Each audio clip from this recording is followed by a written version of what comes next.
All right, so next we're going to be talking about order blocks and breaker blocks. Now, for breaker blocks, it's very, very systematic. Only really one way to do this. For order blocks, you can see a lot of multiple different ways to do them. I'm going to teach you a way that I like to do them. They may not be called order blocks the way I do them.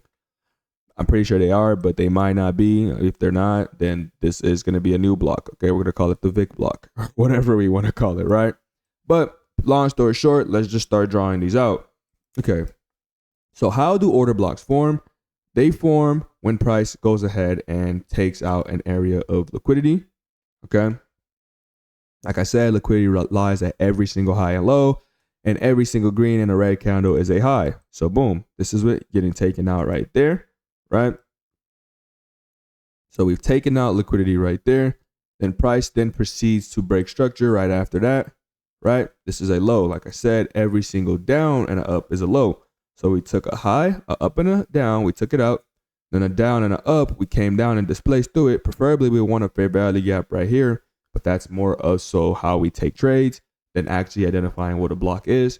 But as you can see, then we go ahead and get this type of movement right here. Now with this type of movement, we're going to then draw this out, the red block, because we're going in a downwards direction. Let's make this a little more pronounced. There we go. So this is our order block, okay? So our order blocks right here, we go ahead and distribute downwards, break structure. So we take out liquidity, break structure, and then that red block from the low, which is a down and an up, the red block is the order block in the down direction, right? So this is our sell order block. We would be looking to take sells from this order block, right?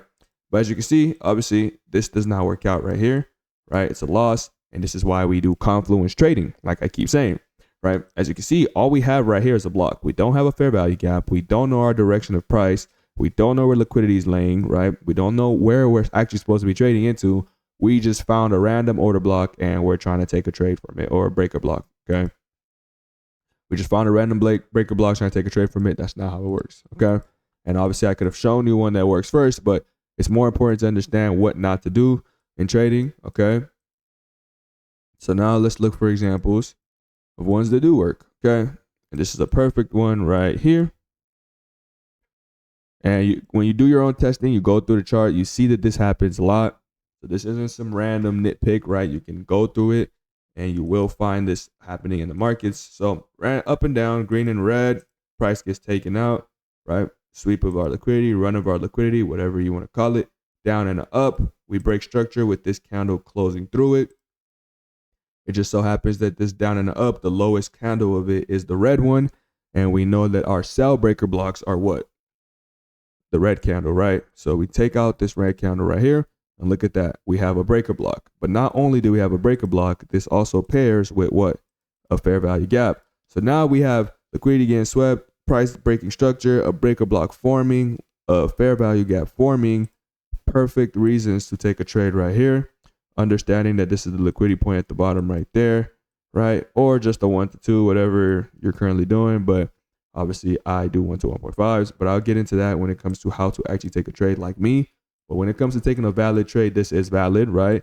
And people like to take trades to other areas of liquidity, right? This is a low right here. It's an area of liquidity. If you took this trade down here, this is a 1 to 1 point, which is a 2R trade, 1 to 1.7 if your stops is above that high.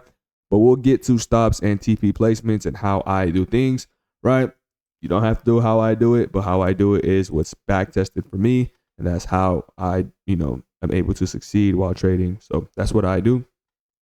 But as you can see that, one, we're stacking confluences. So everything we've been talking about so far is all coming together. Two, within this, we identify our breaker block, our sell breaker block, right? We take liquidity, we break structure.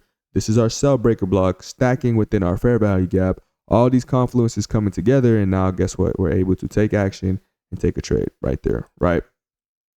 Cool. Let's look for more examples. So we have an example right here. Down and up, liquidity sweep happens right here. This is a low liquidity sweep. Up and a down, we break structure with this green candle right here.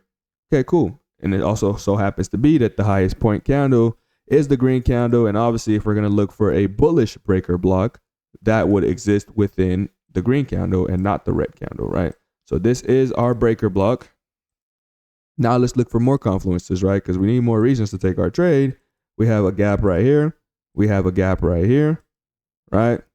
And guess what, guys? The same things we learned about when it comes to BPR is also playing action right here because we also have a gap right here. So you're like, okay, cool. Let's look at all these reasons to take this trade. What do we know about BPR? We know that this candle or this trade, this fair value gap gets mitigated and used, which means according to BPR, we're no longer worried about this one. We can delete it from our charts. We have these other two, which are still valid because they're above the one that got mitigated and played out. So now it's all about a game of risk to reward. Where is going to give you the best risk to reward? Now, in my opinion, this whole trade is not a good risk to reward trade, right? Because you would want your stop losses to be outside the breaker block, right? So let's say this low or whatever. And this is the immediate target of either of these two fair value gaps. This is our low hanging fruit, but we do have external liquidity laying all the way up that high. We have external liquidity at this high. We have liquidity at this high, right?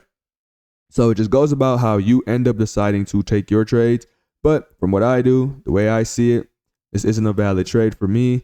But you know, if you're targeting higher levels of liquidity and not really the low hanging fruit, then you could take your trades like this, right? I don't believe in break evens, guys. That's not something I do because of the way I trade, right? But if you did go break even anywhere here, you're most likely getting chopped up. So if you get break even at the low hanging fruit, you're probably getting chopped up right here. Okay, so that's just how I do it. So to me, this isn't a valid trade, but the breaker is valid. Confluences are lining up. Price does end up distributing to the upside, right? Okay.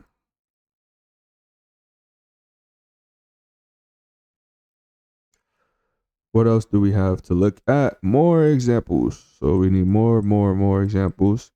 Okay. Look at this one. This was a good example right here. So we take out this liquidity right there, right? Up and a down gets taken out, down and a up. We break through that with this candle right here. Now we have a fair value gap drawn out right here.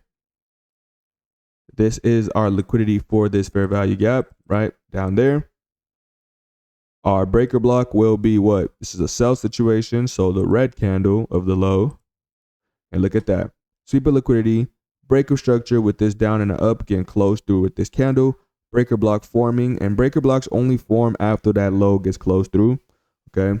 So breaker block forms. Stack that with a fair value gap. What do we have? Possible trade setup based off the breaker. Now, guys, confluence trading, keep mentioning this. This isn't the golden secret. This isn't the I'm going to get rich now. This is just how markets move. You need to pair this with your bias.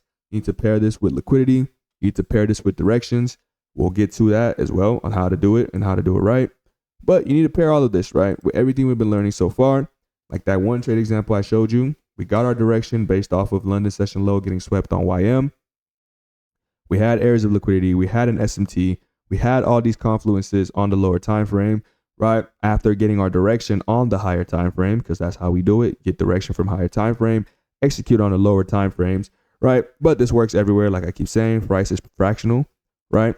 So everything that every time frame is doing works on every time frame. It just depends on the length and the time. So since this is the hour time frame, all of these candles are printing within 1 hour increments.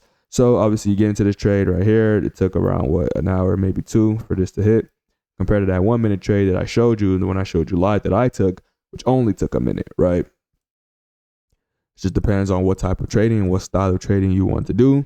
But everything works on every time frame. You just have to follow the order of things, right? Find your direction, then execute based on the model. And this is the model right here, okay? I'm going to go into more of it. There's more rules to abide by. There's more things to take into consideration, but that is the gist of it right there. And as you can see, it's working confidently. It's working excellently, right? We're minimizing our drawdown. We're not going all the way up there because stops is all the way up there, right? As you can see, our position is maintaining ground, right? We're holding a fair value gap. There's reasons to be confident and stay within this trade. And as you can see, we deliver to our take profit, okay? Cool. Let's look at some more examples. We just did a sell. Let's look at one more buy that's like pretty clean. First, we got to find one, right? Because the market has been moving kind of wacky lately. But That's pretty fine, right? Because guess what? Our job as traders is to stay out of bad market conditions. We're not here to complain. We're here to just stay out. Okay, so look right here. We have a down and a up. Liquidity sweep takes place right there. Up and a down. We break structure with this green candle, which means our breaker block is the green one, right? Because we're breaking structure to the upside, which means we're looking for buys, which means our breaker block is going to be green. And then that stacks with what? Our fair value gap right here. What did I tell you about fair value gaps? We don't care about their size. We care that they exist, okay? And just like that, we have another entry model reason to constitute a trade. So as you can see, our entry model is highly based and highly favored upon fair value gaps as well as these breaker blocks, right? Okay, cool. So I know I mentioned order blocks as well. Let's just give that a swig, right? The reason I don't really even feel the need to show you what my version of a VIC block or order block is because breaker blocks 9 times out of 10 are also a combination of the VIC block, order block, right? Which is pretty much the fact that this move that is taking out liquidity in the first place can also be drawn as some type of block, right? But as you can see, this is also being accounted for within this breaker block, right? And that breaker block is already stacking with the fair value gap. So we don't need to draw all these blocks, mostly draw out the breaker. But if there is an extraneous situation like that 1 out of the 10 times where, let's say, the breaker block isn't, sitting within the stack, but the big block, order block is, then you can take the trade off of that confluence because that is also a confluence that's going to stack. Okay. I didn't go too much in depth into it because I genuinely feel like there's nothing much to say to, you when you're just starting or trying to take these trades because it won't really play a big deal into your trading. But just in case, I did put it out there. So like I said, it is the move that's taking out the liquidity before the break of structure, right? So these two candles together, but obviously this one is enveloping this whole candle. So you can just draw this one would be the VIC block, order block, whatever you want to call it. And that's also stacking with this fair value gap, giving more confluence to take the trade. Okay. Cool. So that is our order blocks, breaker blocks lesson.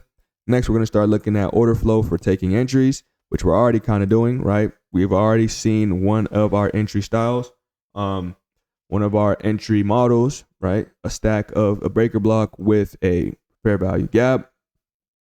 Now we need to read flow of orders and understand where to actually apply these models, right? Where we actually look for these models combined with everything else we've learned, right? So guys, remember this is a ladder of events. So everything we've learned leading to this, these all need to combine together to give us the end result, okay? So I'll see you in the order flows class. Let's get to it.